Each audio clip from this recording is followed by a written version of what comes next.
let's look at an example of making a histogram from continuous data.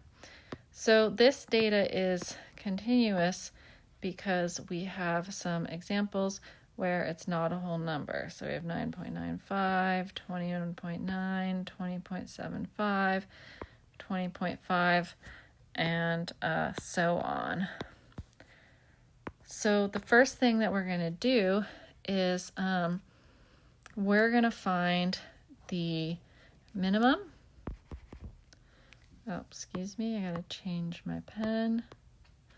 So we're going to find the minimum, too big, the minimum value and the maximum value, and then we're going to use that to calculate the range.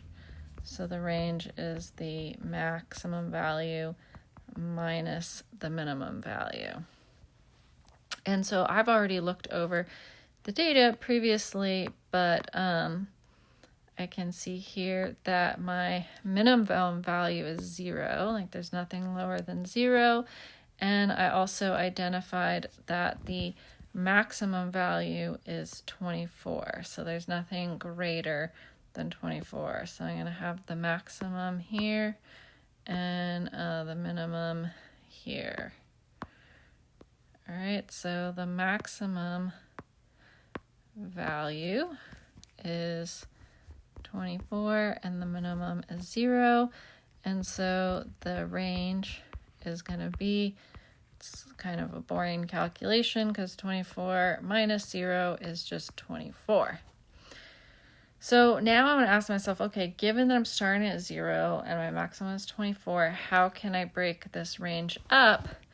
And the answer is, well, since humans like, since we use base 10, we like multiples of 10 or halves of 10, which is 5s. So I'm going to break this up into 5 intervals of length 5. So I'm going to do 0, 5, and I'm not going to include the upper limit, and 5, 10, 10 to 15, 15 to 20, and 20 to 25. And so this is representing the hours spent playing video games. So the hours spent playing, right? So this is a study, a person in class interviewed their classmates about how many hours they spent playing video games on the weekend. So this column represents, we've basically grouped, so these are our, we have five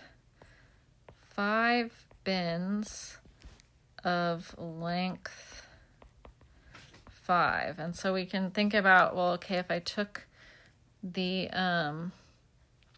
range of 24, if I divided it by 5, right, I would get, let's see, 24.5, it would get 4.8, and so then I would round that to 5, right? But I just basically did that in my head. All right, so now we're going to find the frequency, which is the fancy word for the count of, you don't have to write this in your table, right? I'm just writing that to remind you that the frequency is the count. So we're gonna write how many times we see something in each of these bins. So for this 0 to, let me use a different color. For this 0 to 5 bin, I'm going to mark all the ones that I see. So I see a 0, and I see a 2.25, and I'm pretty sure that's it. So I believe there's 2, and we'll double check it later. And so for the 5 to 10 bin, I'm going to count including 5 up to, but not including 10. So 9.95 is in there. It's less than 10, so it works. 7.5 is in there. 5.5, not 10, because the curved bracket says we're not including 10. And then what else? I think that's it. So we have 3 for that one. And then for 10 to 15, and let me just make sure this bracket actually looks curved and not square, right? So these brackets are curved. So we have, we're looking for equals 10. So we're going to include that one. Please excuse my lines. So we're looking for 10. And then not including 15, right? So the next one would be here. We have 11, 10, all the way up to 15. So none of the other ones. So I think we have here, so far I have 4. All right, and now let's look for, I'll use purple for the purple for 15 to 20. So this one's in there, this one's in there, this one, not those, this, and this. So that's 1, 2, 3, 4, 5, 6. Did I miss any? Here's one more, 7. Okay, and then finally, let's see, what's a color that I did not use? Okay, we'll use the red for this last one, 20 to 25. So it should be everything else, right? So that is 20 to 25. That is 20 to 25. Yep, yep, yep, yep, yep, and yep. And so that's 1, 2, 3, 4, 5, 6, 7, 8, 9.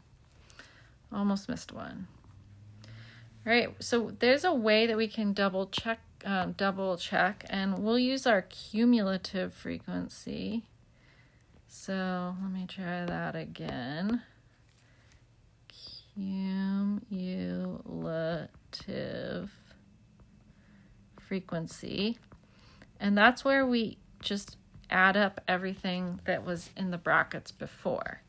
So this one's just going to be 2 because there's no other like bin before it.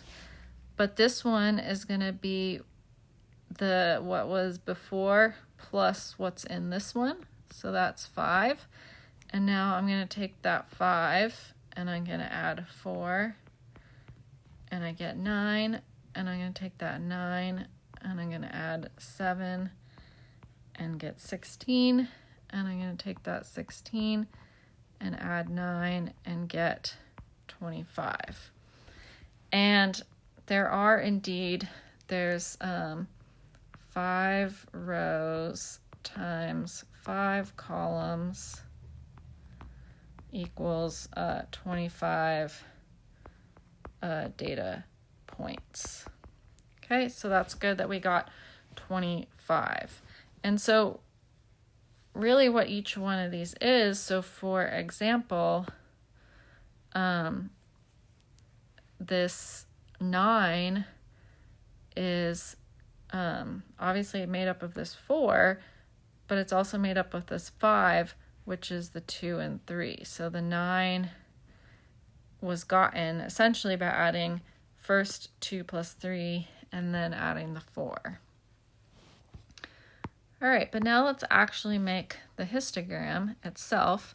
So you are going to need a vertical axis, a horizontal axis, and your horizontal axis needs to fit the number of bins. So we're going to break this up into 1, 2, 3, 4, 5 bins. So it's going to go from 0 to 5 to 10 to 15 to 20 and 25. And did I leave room?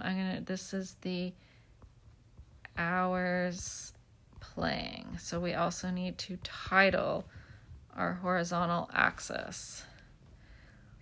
And then our vertical axis has to be high enough to include the highest value, the highest frequency is 9.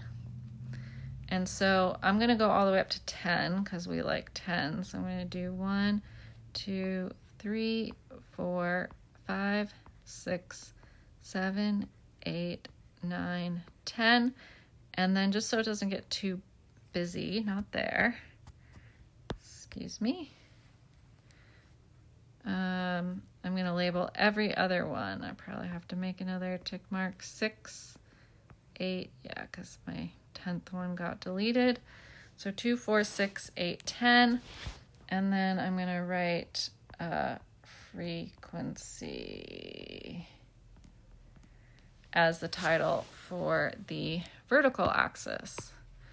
So now I can just start drawing my bars. So my bar for the 0 to 5 is up to 2. So I'm just color coding these. So there's my 2 for that bin. And then I'm going to use a 3 for this bin. And you don't have to color yours at all. It can all just be like pencil because you want to be able to erase it just in case you make a mistake. But I'm color coding it for demonstrative purposes. So here's where the 4 is. Coloring that in. You don't have to shade the bars in, but especially since, I'm using color, it's going to look a little bit better. And then this one is 7. So 7 is about here. And that's, oops. This app kills me sometimes. All right, so 7's about here.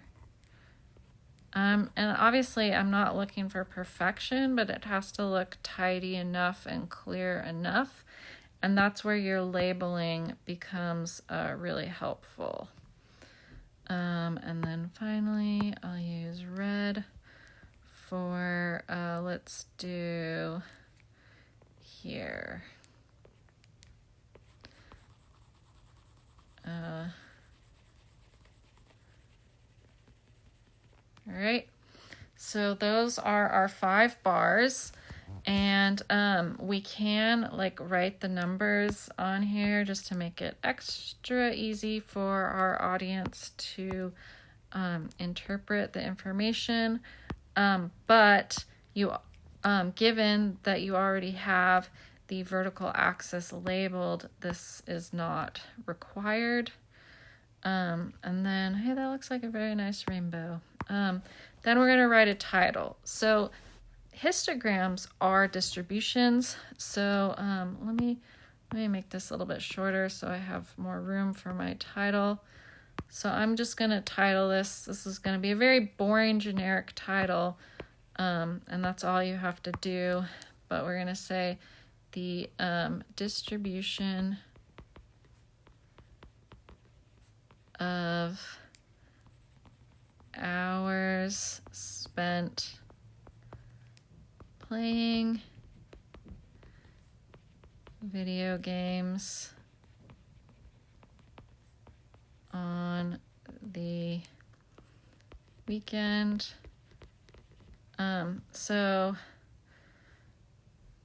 We can add by my classmates, but that could just be implied by usually it would be in context of some other text, right? So just giving us a little bit of border. Sorry, I just wanted this all to fit on one page so we could see it all together. That would be your histogram with the title of the histogram, the title of both the axes. The axes are labeled and the tick marks are evenly spaced, relatively speaking. Don't make them just try to make them reasonably evenly spaced. They shouldn't be like dramatically different. Like just put like a little bit of effort into making it even and tidy. But you know, it's like obviously we're hand drawing it here. We're gonna get that perfection in Excel. And that's it.